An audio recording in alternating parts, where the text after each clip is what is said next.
non benn jotul am sax boobu la gars yi boycotté woon. ah mais ils ont voté le budget quand même daaw. daaw ils ont voté le budget avant ñuy voté le budget. daaw bu ñu dañ ko voté mooy pour ren jii nii quoi pour ren jii nii mais en fait. ce gouvernement a voté combien de budget laa bëgg a xam. bii ñii way mooy benn. non benn. non deux la. benn la. Badji. non en fait am na. Badji ñaata budget ngeen voté ñaar wala benn. am na loi de finance initiale ak rectificative. waaw. waaw non l'autre budget. non ñu mën nañ ne ni budget dañ ko fi fekkoon moom lañ doon déroulé mais fekk bi nag amoon na un fonds boo xam ne dañ ko waroon distribuer. moom la ñu defoon nag. ils n'ont pas distribué. am na ay LFR. waaw am na LFR am na LFR am na LFI. waaw am na débat d'orientation budgétaire bu war a amul. waaw budget 2024 2025 bi. mooy budget daaw bi. ma ne dafa amoon fonds d'aide à la presse bu ci mu ngi woon ci biir. 2024 am na 2025 am. waaw bu 2025. 2024 ñoom ils ont clairement dit que duñu mën a joxe. ana xaalis bi. non mais c'est un budget. moi je demande là. c'est un budget. waaw mais xam nga aussi le budget. boo koy exécuté day dellu. moom laa lay wax. mais dañ koy récupéré waat ñoom dañ ko jëlaat dañ ko jëlaat. moo koy trésor da koy récupéré waat. da nga ko gis ci loi de finances rectificative bi. kookal. budget boobu noonu. maanaam li ñu joxewul woon daaw ci aide à la presse bi. est-ce que ci loi de finances rectificative bi mu ngi ci. ça a été mentionné. non mën nañu ko dugal. parce que bu ñu ko utiliser wul dañ koy dugalaat ci loi de finances rectificative bi en fait man loolu c'est ce que je demande. beneen bi mooy j'ai compris. voilà exactement beneen bi mooy. ce problème là le ministre porte-parole du gouvernement mënoon na ko régler te du ñëw jàkkaarloog les patrons de presse mais problème bi ñu am ñun c'est le ministère de la communication ak Abibou mi nga xamante ne moo yor direction de la communication moo ñu teg problème bi su fekkente ne ministre bi moom mu ngi doog a ñëw constaté na ci gouvernement bi lu ci bari presse bi du ñëw mais dafa war a saisir le ministre le ministère de la communication. ne leen situation bi lan moo ko waral pourquoi les événements du gouvernement la presse ne vient pas. ñoom ñu jox leen la situation. d'accord léegi ñëw na ba toog ak ñoom. elle a constaté que ni. problème am na difficulté am na. mais difficulté yu ñu am yëpp dama ne la. c'est le ministère de la communication déjà arrêté bi ñu jëloon xam nga yaa ngi wax naan ñu ngi ne dañoo yi ñu reconnaître la ñuy liggéeyal. mais déjà arrêté boobu cour suprême kase na ko. da nga ko fàtte. cour suprême kase na ko. maintenant instant bii nii maanaam arrêté boobu ñu jëloon ñu ne ku ñu reconnaître wala diviser loolu cour suprême moo ko kase. te mi ngi ko kase ci bi Aïssatou Diop Fall dugalee recours ba mu koy tontu ci la ko kase waale. donc cet arrêté n'existe plus. maintenant ci lan lañ war a jëm ci ministre bi moom moo war a adapté waat sa stratégie de reconnaître les médias nous sommes d'accord que. dañu war a dellu ci plateforme boobu mais c'était man li doon sama combat mooy c'était pas sa prérogative. non conseil national oui. en fait gis na ministre bi lu mu def mooy donc plateforme bi ni mu ko tegee noonu mu ne médias yi la reconnaître. c'était pas à lui d'abord c'était pas à lui de prendre l'initiative. non écoute c'était pas sa mission. non man am na yu bëri d'accord ma ci ministère bi. waaw loolu dinaa ci ñëw après lii dama décrire rek événement la fa xewoon après léegi moom bu mu ne ñii laa reconnaître. bu jëlaat beneen initiative bu ne ñoo xam ne je l'ai pas reconnu damay jël initiative pour tëj leen. waaw foofu nag la jéggee prérogative am ba pare ñoom ce qu'ils disent c'est quoi mooy ñi ma reconnaître ñii par exemple su fekkente ne ay convention laa war a signer ñooñu laa war a signer bu dee ay fonds d'aide et d'appui ñooñu laa koy jox mais loolu boo ko defee tey jii nii instant boo créé sa entreprise de presse mënoo ko enregistrer parce que dafa tëj plateforme bi. c'est pas normal. tey boo créé entreprise de mënoo enregistré wu la maanaam plateforme bi dañ ko war a wóyal dem mu dem mën nañu ne peut-être dans ci at bi. non ci at bi Diédhiou gis nga. le ministre est venu et il a précipité les choses sans pour autant mu def une étude sérieuse de la situation. am na yu bëri man d'accord ma ci démarche. d'accord nous man dama yàgg a wax ci jamono Macky Sall que la presse doit être assainie. kon lu ñu ñëw ba fii.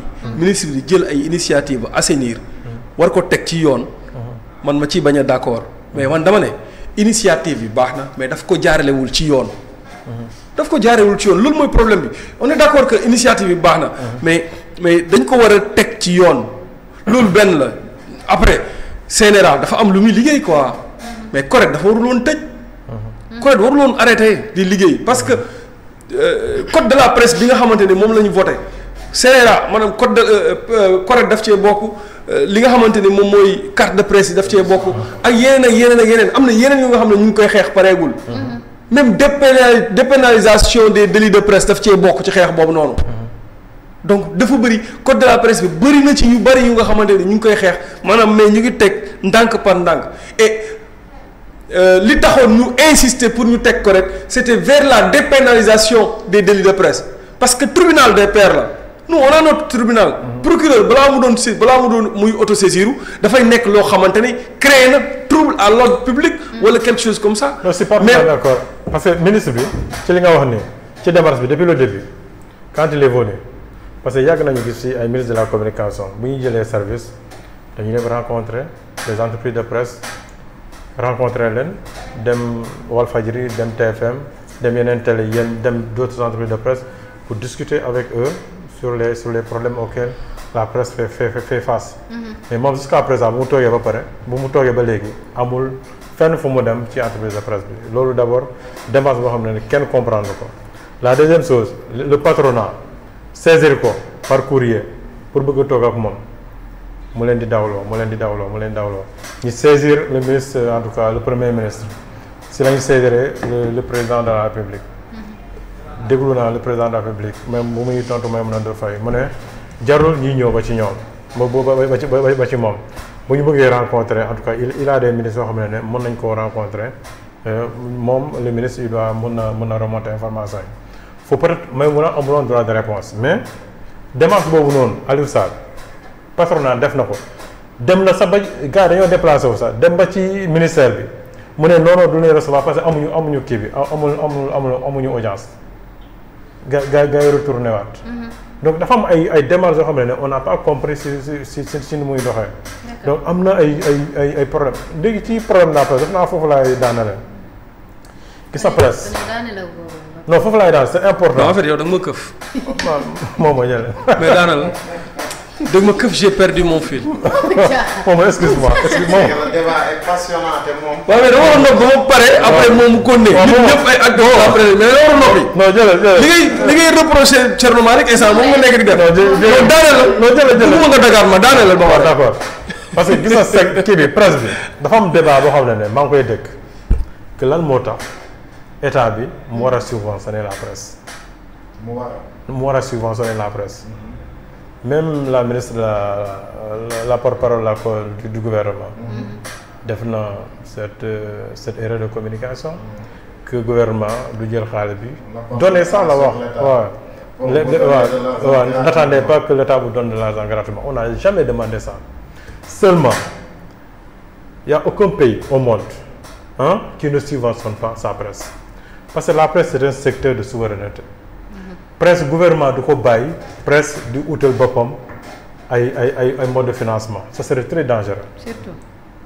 parce que tey imagine presse bi boo ko bàyyi noonu nga ne ko doo ko subventionné mais presse bu demee di link avec les forces extérieures du pays. pour mën a financer ses activités. yooyu da ngay remettre en cause ta sécurité et ta souveraineté looloo tax dans tous les pays du monde dañuy subventionner la presse donc le Sénégal ne peut pas faire exception c'est le même modèle qui existe partout. maintenant peut-être mën nañ koo jooyaati. d'accord xool d'autres modes de financement. mais quant à presse état bi génnee loxoom ci presse bi loolu amul modèle boo xam ne amul ci bi. merci bon j'ai perdu mon fil mais je vais créer un autre fil. c'est-à-dire man fi may waxee mooy. média état warul ñëw di def confrontation directe avec les médias. je discutais avec un ami daf may seetaan à chaque fois fu muy dem.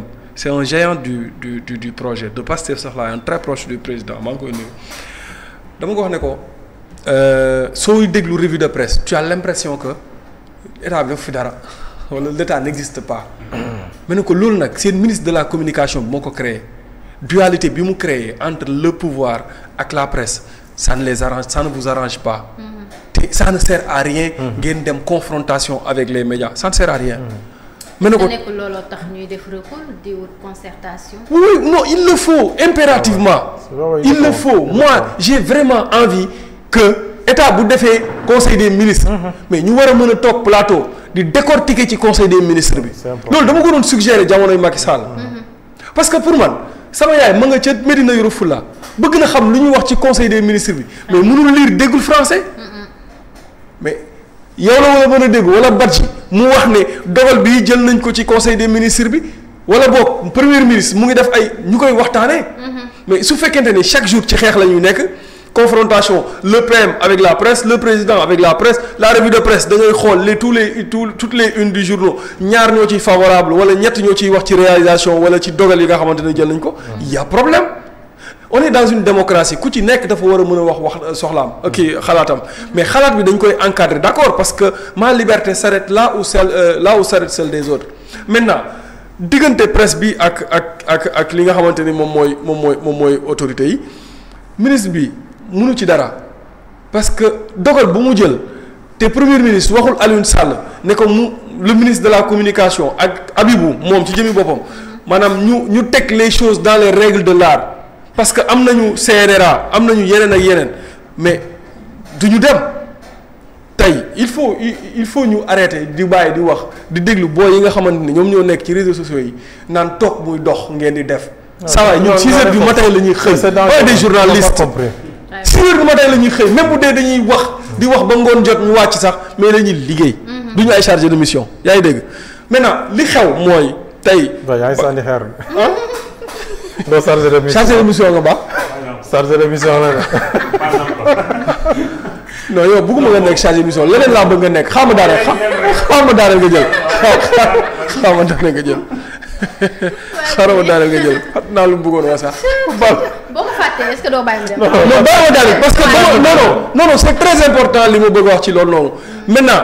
chargé de mission. non waaw loolu xeer la woon rek bu ma doon tëmbal nga baal ma dégg nga tooñ la dama mun tooñ léegi ñii bi ñëwee wax naa ko fi sànq foofu laay daanelee nga baal ma toutes les directions dañoo dagg seen convention yi ñu amoon ak presse bi grand AIBD Port Autonome de Dakar CDC ainsi de suite Senelec ñoom ñëpp APIX dañoo arrêté les conventions parce que le premier ministre moo jëloon dogal arrêté mu bind ne nañu arrêté convention ñuy saytu ko bu baag léegi at la ak genn wàll ñu ngi saytu convention yi waaye boo daggee convention ñi nga xamante ne amoon ngaañ moom convention état continuité la ñu amoon lu ñu encaissé ba pare mu des beneen partie bi mais yow yoreel nga leen xaalis mais fay leen seen xaalis boobu parce que loolu lañ doon fonctionner loolu benn la ñaareel ba tey mënuloo wax ne sa direction yi ne bu ñu wut convention source A c'est pas possible parce que da nga naan source A àndul ak man wala source A dafa am journaliste bu àndul ak man c'est pas de la démocratie beneen bi mooy tey les conventions les publicités mais la RTS service public la ña fa nekk ay agents de l'État la ñu mais pourquoi ñu war a mën a jël pourquoi waruñu voter une loi boo xamante ni mais publicité yi day ñëw ci privé bi. ah oui. yow RTS mënul jël toutes les publicités benn ñaareel ba mu jël toutes les conventions ñetteel ba aide à la presse bi moo ciy ëppale. ba pare marche bu baax mënoo ko seetaan. ba pare marche bu baax mënoo koo seetaan non vraiment nag il faut qu'on règle ça gis nga précarité média bi presse bi moom mooy indi lu bari. la corruption bi ñu wax dans les médias la précarité moom moo koy indi.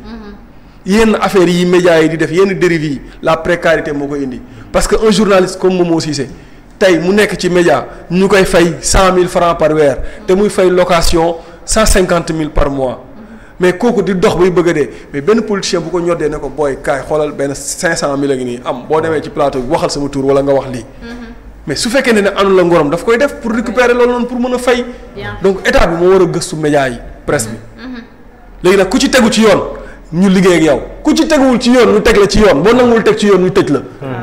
c'est ça. loolu la d'accord mais na tegu ci yoon ba pare ñoom nañ tegu ci yoon ba pare. je suis d'accord. man foofu laay commencer ci tegu ci yoon moi je suis parfaitement d'accord. Je ne suis pas d'accord ci benn côté. mooy médias yi nga xam ne aujourd'hui ils sont en règle. ñu continuer di leen di ignorer. loolu du yoon.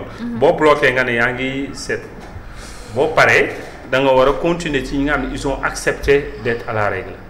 Maintenant le problème du fixe mu ngi fii problème du fixe bi tamit je suis d'accord il y a des entreprises yi nga xam ne dañuy amel nit ay xaalis après bu ñu contrôler ni am nga problème ñu ne la d'accord sanction baa ngi nii mais tu vas payer mais ça ne veut pas dire que yow subvention bi ngay am dañ ko war a annuler ou bien dañ ko war a jaarale ci fixe boobu non da ngay dugal ndànk-ndànk donc les mêmes choses que vous parlez là on a ça dans l'éducation même dans les écoles ñu bëri xamuñu ni les écoles privées là boo demee ba am autorisation on t'autorise à ouvrir une école